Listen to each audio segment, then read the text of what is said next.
जय हिंद दोस्तों। अभ्यास ऑनलाइन क्लास के इस नए वीडियो में मैं कृष्णा आप सभी का स्वागत करता हूं। दोस्तों आज के इस नए वीडियो सेशन में नए टॉपिक के साथ हम स्टार्ट कर रहे हैं हमारे सीरीज को, जिसका नाम है छत्तीसगढ़ सामान्य ज्ञान। तो दोस्तों छत्तीसगढ़ सामान्य ज्ञान से संबंधित महत्वपूर्ण प्रश्नों को जो है पूछा जाता है हर कंपटीशन एग्जाम में। अगर मैं दोस्तों सीजीपीएससी की बात करूं तो सीजीपीएससी में दोस्तों 50 प्रश्न जो है छत्तीसगढ़ से रिलेटेड पूछा जाता है। अन्य सीजी व्यापम हो गया, अन्य कंपटीशन एग्जाम हो गया, उसमें 15 से 20 प्रश्न आपको सीजी का ही देखने को मिलता है।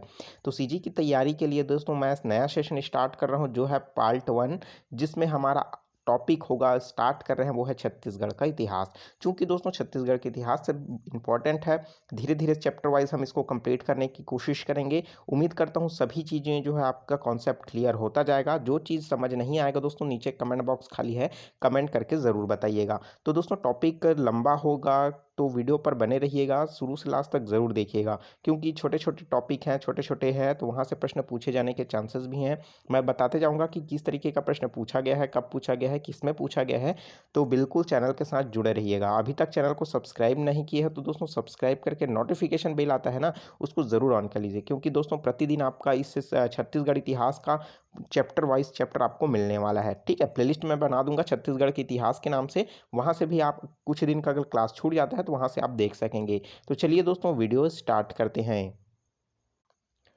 तो दोस्तों छत्तीसगढ़ का इतिहास, तो छत्तीसगढ़ का इतिहास शुरू करने से पहले आप इसकी भौतिक स्थिति अगर जान लेंगे तो ज़्यादा अच्छा होगा। ठीक है, क्योंकि दोस्तों छत्तीसगढ़ का समझने से पहले हम लोग जान लेते हैं ये हमारी क्या है, पृथ्वी है। पृथ्वी को दोस्तों दो भागों में बांटा गया है। एक होता है दोस्तों आपका उत्तरी गोलार्ध, जो उत्तर में है उसको कहते हैं। नीचे में जो है दोस्तों उसको क्या कहा जाता है, दक्षिणी गोलार्ध कहते हैं। ठीक है, अब उत्तरी गोलार्ध है, दक्षिणी गोलार्ध है, तो दोस्तों उत्तरी गोलार्ध और दक्षिणी गोलार्ध को भी दो अलग अलग भागों में बांट दिया गया है। पहला उत्तरी गोलार्ध का ये दोस्तों, ये जो है आपका एरिया जो देख रहे हैं दोस्तों, ये पूर्वी भाग कहलाता है, और ये कहलाता है आपका पश्चिमी भाग कहलाता है। उसी तरीके से दोस्तों दक्षिण का ये आपका पूर्वी भाग कहलाता है और ये दक्षिणी भाग कहलाता है। तो हमारा जो भारत देश है दोस्तों, वो उसका लोकेशन मैं एग्जैक्ट बताऊं तो यहाँ पास है। तो आप जो भारत की स्थिति अगर पूछे तो भारत की स्थिति कहाँ है दोस्तों, उत्तरी गोलार्ध में है। ठीक है, और उसी तरीके से पूछे ऑप्शन में दे दे उत्तर पूर्वी गोलार्ध। ठीक है, तो उत्तर पूर्वी गोलार्ध में बिल्कुल सही है, क्योंकि दोस्तों ये उत्तरी गोलार्ध का ये पूर्वी हिस्सा में क्या है, स्थित है।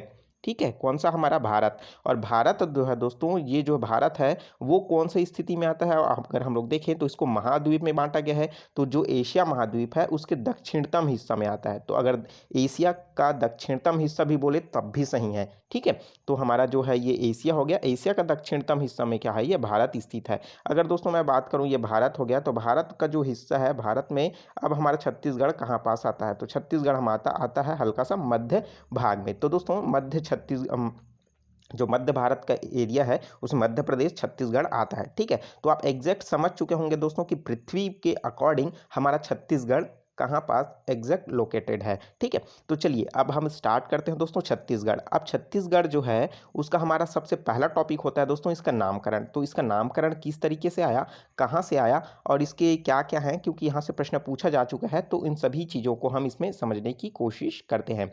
तो दोस्तों छत्तीसगढ़ जो है वर्तमान में क्षेत्र में ताम्रपत्र हो गया, शिलालेख हो गया, धार्मिक ग्रंथ हो गया, उसके अकॉर्डिंग छत्तीसगढ़ कौशल, कौशल, महाकौशल, छत्तीसगढ़ दंडकारण्य, महाकांतर आदि नामों से उल्लेखित हमको देखने को मिलता है। तो छत्तीसगढ़ के प्राचीन में क्या क्या, इनमें से कौन सा नाम जो है छत्तीसगढ़ का नहीं है, इस तरीके से ऑप्शन में पूछा जा चुका है। तो क्या क्या है दोस्तों, आपको देखिए इसको, छत्तीसगढ़ कौशल मतलब दक्षिण कौशल, कौशल, महाकौशल, छत्तीसगढ़ दंडकारण्य, महाकांतर, इन सभी के नाम से जाना जाता है। तो भाई दक्षिण कौशल को, क्योंकि हमारे पास साक्ष्य हैं, इसको देखने हैं, है ना, तो कहीं ना कहीं हमको होना चाहिए ना प्रूफ। तो भाई इसको समझने के लिए हम देख लेते हैं कि प्राचीन समय में इस क्षेत्र को दक्षिण कौशल के नाम से जाना जाता था।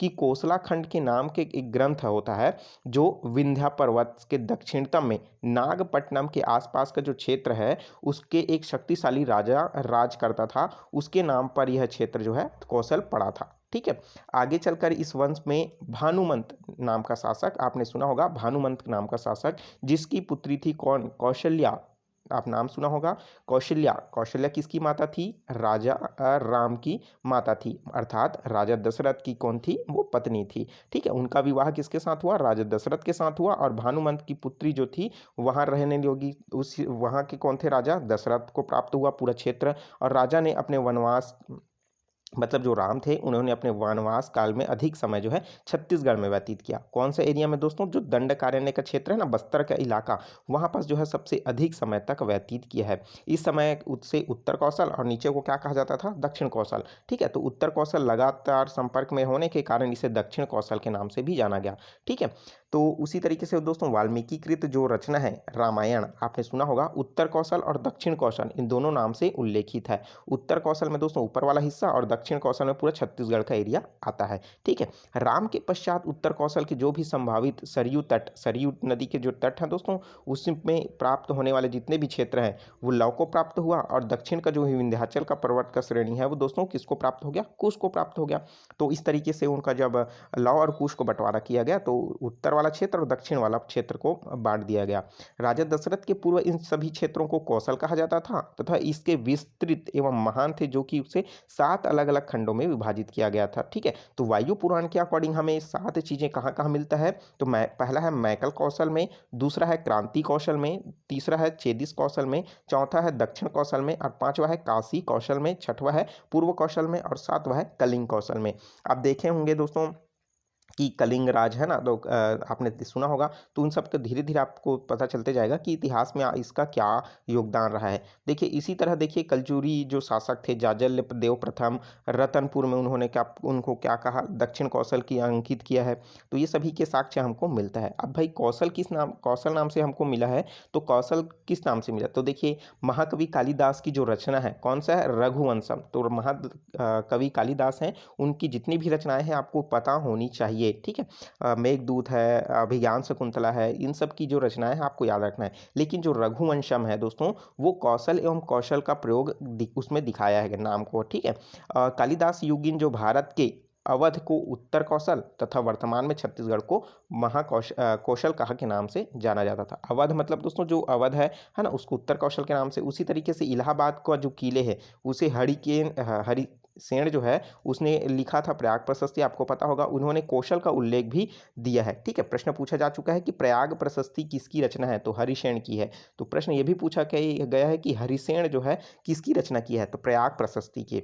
तो उसमें जो छत्तीसगढ़ का जो उल्लेख हुआ है दोस्तों वो किस में है? प्रयाग प्रशस्ति में है। क्योंकि उस समय जो है जब उनके वहाँ के राजाओं के द्वारा आक्रमण किया गया तो उन समय जो है जीता गया था। तो हरिसेन जो है अपने प्रयाग प्रशस्ति में उसको कौशल के नाम से उल्लेखित किया था। ठीक है, तो किन 2 राजाओं को हराया है हम आगे इतिहास में जब देखेंगे उसको आगे क्लास में। ठीक है, तो बिल्कुल चैनल के साथ जुड़े रहिए दोस्तों। चैनल को सब्सक्राइब नहीं किया जरूर सब्सक्राइब करके नोटिफिकेशन बेल आता है जरूर ऑन कर लीजिए। इस प्रकार दोस्तों गुप्तकालीन जो भारत है उसको छत्तीसगढ़ प्रदेश को कौशल के नाम से भी जाना गया। ठीक है, देखिए उसी तरीके से महाकौशल कैसे कहा गया कि प्रसिद्ध पुरातत्विक जो है कौन? Alexander Cunningham. प्रश्न पूछा जा चुका है कि महाकौशल जो है किनके द्वारा कहा गया है? तो अलेक्जेंडर कनिंग द्वारा पुरातत्व की खोज हुआ है, जिसके तहत दोस्तों आर्कियोलॉजिस्ट सर्वे ऑफ इंडिया, तो इसी के नाम से जो दोस्तों इसे महाकौशल की उपाधि मतलब कहा गया है प्रयोग में। ठीक है, उसी तरीके से 1930 में पंडित द्वारिका प्रसाद मिश्र ने रायपुर में आयोजित प्रांतीय कांग्रेस सम्मेलन में हिंदी मध्य प्रदेश के लिए महाकौशल नाम से रखे गए प्रस्ताव को भी स्वीकृत किया गया है, इसलिए कहा गया है इसे क्या? महाकौशल के नाम से। ठीक है, अब देखिए चेदिसगढ़, तो चेदिसगढ़ के नाम से भी छत्तीसगढ़ को कहा गया है। तो कहाँ किस वजह से कहा गया है? क्योंकि दोस्तों यहाँ पास एक जनपद था। ठीक है, महाजनपद काल में अगर हम देखें तो छत्तीसगढ़ जो है चेदिसगढ़ के नाम से जो है पूरी तरीके से विख्यात था। ठीक है, महाजनपद काल में भूभाग पर चेदी वंश के राजाओं का शासन था। इस समय जो है इस भाग को चेदिसगढ़ के नाम से जाना गया और अपभ्रंश भी इसे छत्तीसगढ़ हुआ। तो उसी तरीके से राय बहादुर हीरालाल ने भी छत्तीसगढ़ को चेदिसगढ़ के नाम से भी उल्लेखित किया है। ठीक है, तो किनके द्वारा किसे क्या कहा गया है सबको बता रहा हूं। ठीक है, अब देखिए नाम आता है छत्तीसगढ़। तो साहित्य के इस क्षेत्र के लिए छत्तीसगढ़ नाम का प्रयोग सर्वप्रथम खैरागढ़ के राजा लक्ष्मी निधि राय के काल में इसे दलराम द्वारा 1994 ईस्वी में लक्ष्मी निधि राय सुनो चित दे छत्तीसगढ़ में न गढ़ रही। तो ये कथन जो है उनके द्वारा कहा गया है और छत्तीसगढ़ का नाम जो है अस्तित्व में आया है। और भी कहा जाता है कि पहले 18 गढ़ जो है बटे हुए थे। इन दोनों को जो है शिवनाथ नदी जो है अलग करता है। अब बाद में जब दोनों मिल करके क्या बना दोस्तों, छत्तीसगढ़ बना है। तो ये भी कथन भी बिल्कुल सत्य है, क्योंकि छत्तीसगढ़ जो है आपको देखने को मिला होगा। ठीक है, तो देखिए यहाँ पर देख सकते हैं कलचुरी शासन काल में जो कल्याण साय है उनकी राजस्व पुस्तिका में छत्तीसगढ़ों का उल्लेख है, जहाँ पास का वो क्या करता था, कर वसूलता था, जिसका उल्लेख जो है बिलासपुर के जिले के सेटलमेंट के समय चिस्म ने किया था। इन गढ़ों में किसी जो किले हैं, दुर्ग अर्थात जो दुर्ग है वो जिला नहीं, जो दुर्ग मतलब किले, ठीक है, विशेष अवशेष तो नहीं मिले हैं, लेकिन उसके ग्रामों का बिल्कुल विवरण हमको देखने को मिलता है।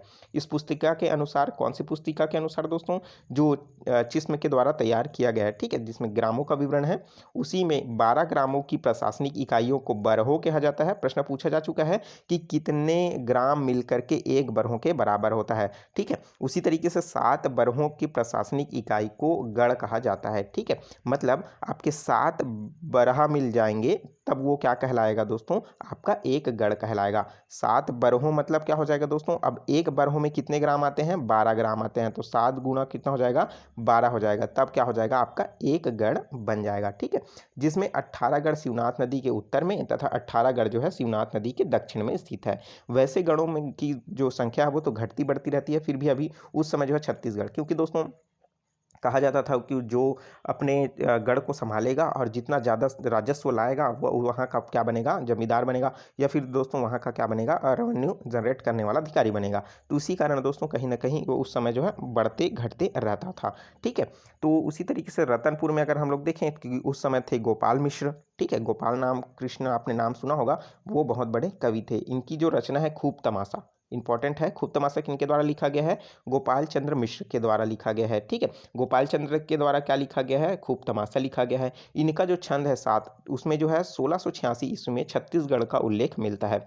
रतनपुरिया कवि जो बाबू रेवाराम है, उनका भी रचना है विक्रम विलास। प्रश्न पूछा जा चुका है कि छत्तीसगढ़ी जो रचना है उसमें छत्तीसगढ़ का नाम कब किस में मिलता है, तो विक्रम विलास में मिलता है, जो कि रचना 1896 ईस्वी में हुआ है, ठीक है। छत्तीसगढ़ शब्द का प्रयोग पहली बार इसमें किया है। किस तरीके से किया है दोस्तों, कि उसमें लिखा है कि तिनमें छत्तीस कौशल देसा, जहां हरि औतु केसरी बेसा, आसु मध्य छत्तीसगढ़ पावन, पुण्य भूमि सुन मुनिमन भावन। तो ये जो है दोस्तों स्लोगन लिखा गया है किनके द्वारा, कि बाबू रेवाराम के द्वारा, ठीक है। तो इंपॉर्टेंट है दोस्तों, तो आप इसको याद रखना है। अब बात कर लेते हैं छत्तीसगढ़ नाम का जो विस्तार मैंने बताया है उसको थोड़ा थोड़ा सा शॉर्ट में देख लेते हैं, ताकि आपको ये याद रहे। चाहे तो आप इसका स्क्रीनशॉट ले लीजिए, ताकि आपको फट से और भी बाकी वो करने की ज़रूरत ना पड़े। तो सबसे पहले बात कर लेते हैं कौशल। तो दोस्तों सतपथ ब्राह्मण जो है उन्हें 8वीं से 6वीं शताब्दी ईसा पूर्व में हमको कौशल देखने को मिलता है। वायु पुराण में भी हमको देखने को मिलता है, रघुवंशम में भी देखने को मिलता है, ठीक है। रघुवंशम किनकी रचना है, कमेंट करके जरूर बताइए, मैंने थोड़ी देर पहले बताया है। हरिशेन की प्रयाग प्रशस्ति में भी मिलता है, पाणिनि में भी मिलता है, जो 700 ईसा पूर्व में देखने को मिल रहा है। छत्तीसगढ़ जो शब्द है आपको उससे पहले देखिए यहाँ पास जो है दक्षिण कौशल, ठीक है, कौशल के बाद आया दक्षिण कौशल। तो दक्षिण कौशल में आपको रामायण जो रचना है, ठीक है, उनमें मिलता है, बृहद संहिता में मिलता है, शुक्ला प्रसाद पांडे की रचना है उसमें मिलता है, रतनपुर अभिलेख जो 12वीं शताब्दी में आया है उसमें भी देखने को मिलता है। छत्तीसगढ़ जो शब्द है दोस्तों वो दलराम राव के 15वीं शताब्दी में भी मिलता है, कल्याण साय में भी मिलता है 16वीं शताब्दी में, ठीक है। खूब तमाशा इसमें भी मिलता है, विक्रम विलास में भी मिलता है, यहाँ पर सन देख लीजिए और इसको याद रखना है, ठीक है। उसी तरीके से महाकौशल जो है दोस्तों आपको कनिंघम का जो रचना है उसमें भी मिलता है, जो कि क्या है एक पुरातत्व है ना, उनके द्वारा द्वारिका प्रसाद मिश्र के द्वारा 1930 में मिलता है। उसी तरीके से छत्तीसगढ़ एवं अन्य नाम जो है आपको देखा होगा सुना होगा, तो ये महाजनपद काल में 600 ईसा पूर्व में हमको देखने को मिलता है, क्योंकि चेदिस नाम का क्या है गढ़ हुआ करता था, ठीक है। प्रश्न आपके लिए है कि जिस समय गढ़ में बटा हुआ था उस समय महाजनपद कितने थे, ठीक है। मगध है, उज्जैन है, ये सभी किस में बटे हुए थे दोस्तों, महाजनपद काल के बहुत बड़े महाजनपद थे, ठीक है। उसी तरीके से वेंगलर है, टॉलेमी है, ये इंपॉर्टेंट नहीं है, बाकी आप इनको याद रखिए, ठीक है। उसी तरीके से मैंने बताया थोड़ी देर पहले छत्तीसगढ़ का कौन है, वो रेवाराम। आपको याद रखना है कि रतनपुर कहाँ के रहने वाले हैं, रतनपुर के, तो वो कहाँ के हैं, वो दोस्तों बाबू रेवाराम है। उनका रचना क्या है, विक्रम विलास है। रचना कब हुआ है, 1896 ईस्वी में, ठीक है। आप इसको याद रखिए, इंपॉर्टेंट है, ठीक है। तो दोस्तों यहाँ तक हमने देख लिया। हमारा जो नेक्स्ट पार्ट आएगा वो छत्तीसगढ़ का प्राचीन इतिहास आएगा, ठीक है, जिसमें हम इतिहास के महत्वपूर्ण पार्ट हैं उनको देखेंगे कि जो छत्तीसगढ़ है उसको कितने भागों में बांटा गया है, उन भागों को बांटने का आधार क्या है, उनकी से अंदर क्या क्या हमें जानकारी मिली है और उनमें क्या क्या घटनाएं घटित हुई है। धीरे धीरे सभी चीज़ों को हम समझने की कोशिश करेंगे। प्राग ऐतिहासिक काल से दोस्तों हमारा आधुनिक काल 1947 तक को देखेंगे और 1947 के बाद आगे वर्तमान में जो संवैधानिक तौर पर बढ़ने वाली स्थिति है उन सबको हम इसमें एनालिसिस करने वाले हैं। तो बिल्कुल दोस्तों चैनल के साथ जुड़े रहिए। चैनल को सब्सक्राइब नहीं किया जरूर सब्सक्राइब करके नोटिफिकेशन बेल आता है जरूर ऑन कर लीजिएगा। अगर कोई डाउट है तो नीचे कमेंट बॉक्स में ज़रूर कमेंट करके पूछ लीजिए दोस्तों। और साथ ही साथ दोस्तों डेली करंट अफेयर को रील के फॉर पर मैं डालता हूँ तो आप उसको बिल्कुल देखा कीजिए, ठीक है। अभी तक हमारे फेसबुक को लाइक नहीं किया ज़रूर लाइक कर दीजिए। इंस्टाग्राम पर भी मुझे फॉलो कर सकते हैं, ठीक है। तो चलिए दोस्तों मिलते हैं नए वीडियो में नए जानकारी के साथ। तो मुझे दीजिए इजाज़त। Take care, all the best, जय हिंद।